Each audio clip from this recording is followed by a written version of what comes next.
Hi, today we're gonna do a little Phil Borges with Photopea.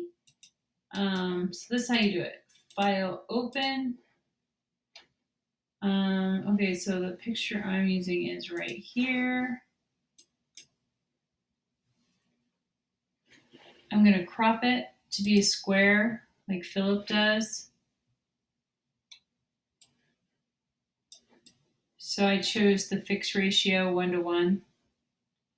So here we go. I'm gonna go like this. Then I'm gonna hit the check mark.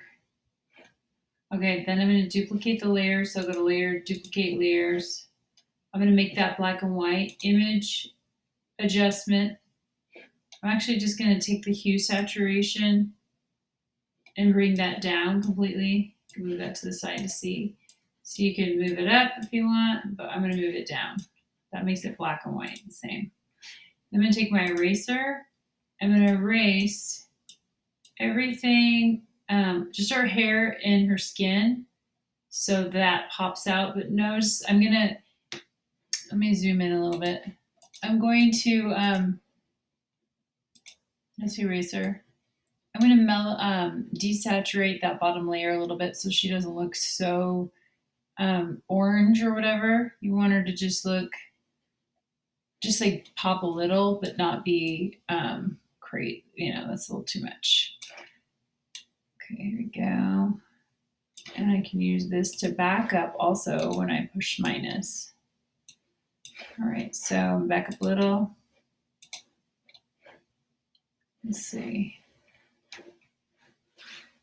Open this a little bigger. Okay, so here's my eraser.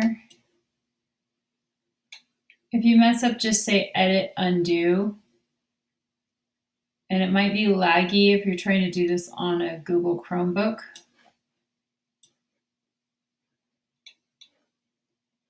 All right, so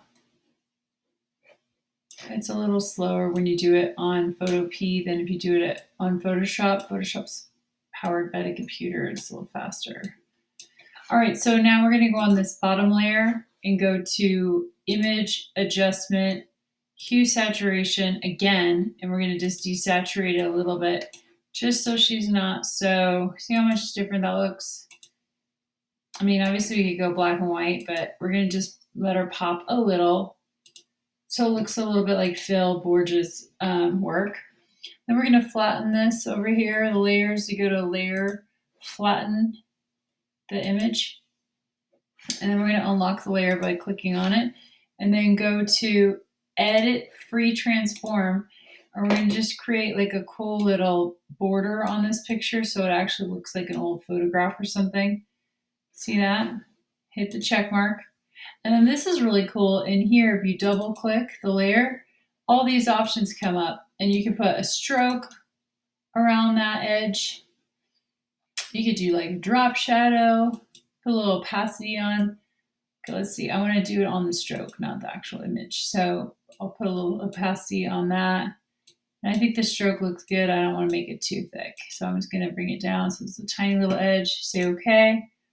And then I think that looks good. And what we'll do is we'll go File, Export as a JPEG.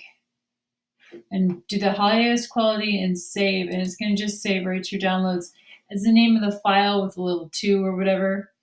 And then I always just double check it. I double click it. I don't think you guys will be able to see it because it's not on the, but I'll attach the example. And that's it. Thank you.